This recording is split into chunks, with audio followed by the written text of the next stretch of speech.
สบายดีมื้อนี้พบกันอีกแล้วเนาะกับสุกผู้บ่าวบ้านนอกหรือว่าผู้บ่าวสุก Channel นั่นเองเนาะแล้วมื้อนี้ผู้บ่าวบ้านนอกสุก Channel สิมานำเสนอเมนูเด็ดก็คือก้อยหอยปักกวางนั่นเองเนาะเป็นแนวใดนั้นเฮาไปติดตามเบิ่งนํกันเลยในมื้อนี้ว่าสิแซ่บส่ำใดเนาะเป็นสูตรของผู้บ่าวบ้านนอกเองแถมสูตรแบบเนื้อๆนำพร้อมเลยเด้อไปติดตามกันเลยก้อยหอยโอ้ยสมค่อยสิได้เฮ็ดจักเทื่อเป็นการทำอีกที่มาเฮ็ดนี่แหละในชีวิตนะเฮ็ดก้อยหอยไปสิถ้าว่าซิมึงก่อน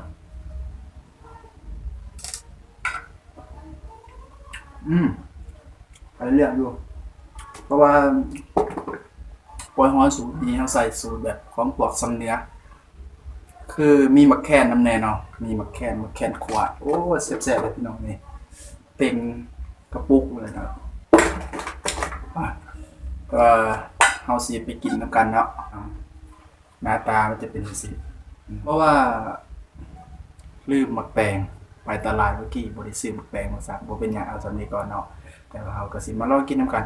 ไปกินพร้อมเสิร์ฟบัดนี้เนาะพร้อมเสิร์ฟแล้วอันนี้ก้อยหอยสูตรเด็ดเมนูของสบายดีพ่อแม่พี่น้องป้องปายมื้อนี้พบกับอีกแล้วเนาะกับสุกผู้บ่าวบ้านนอกนั่นเองซึ่งมื้อนี้ก็มีเมนูพิเศษคือนี่แหละเป็นก้อยหอยหอยไม่ยังหอยยังก่อนเนาะ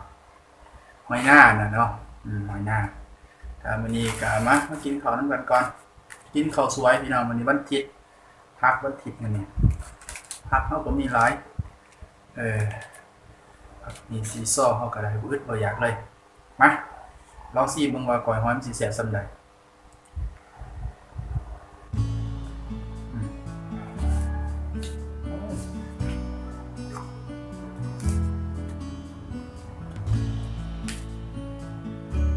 แซ่บ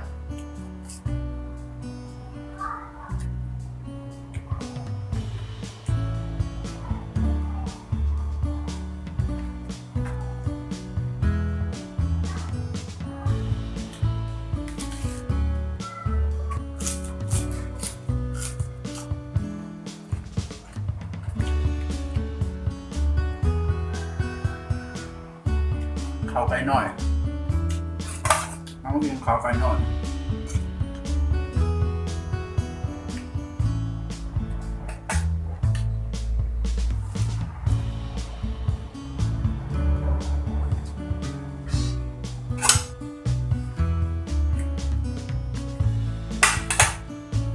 เริ่มหมกแตงไม่ต้องเลยเป็นคนมากินหมกแตงอยู่แล้วเพราะว่าเรื่องมัน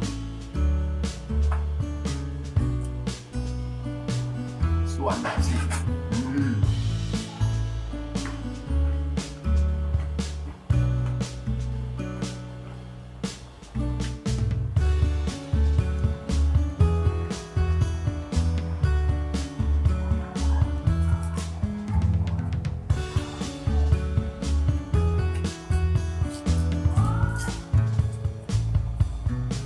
โอ้โหจะกินเบิร์ดบอก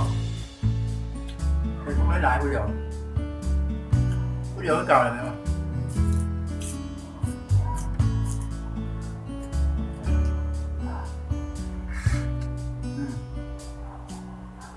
ใช่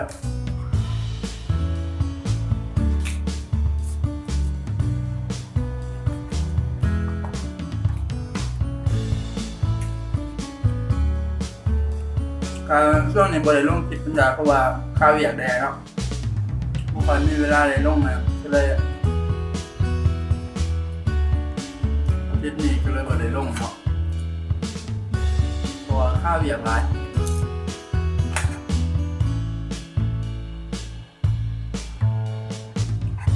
อ๋อจะดี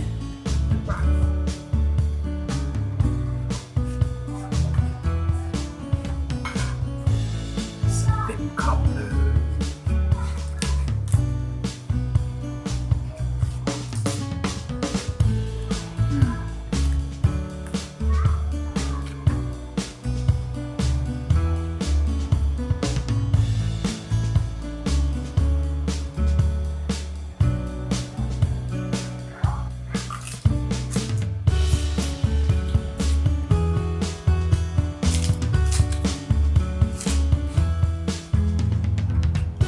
บันแบะก็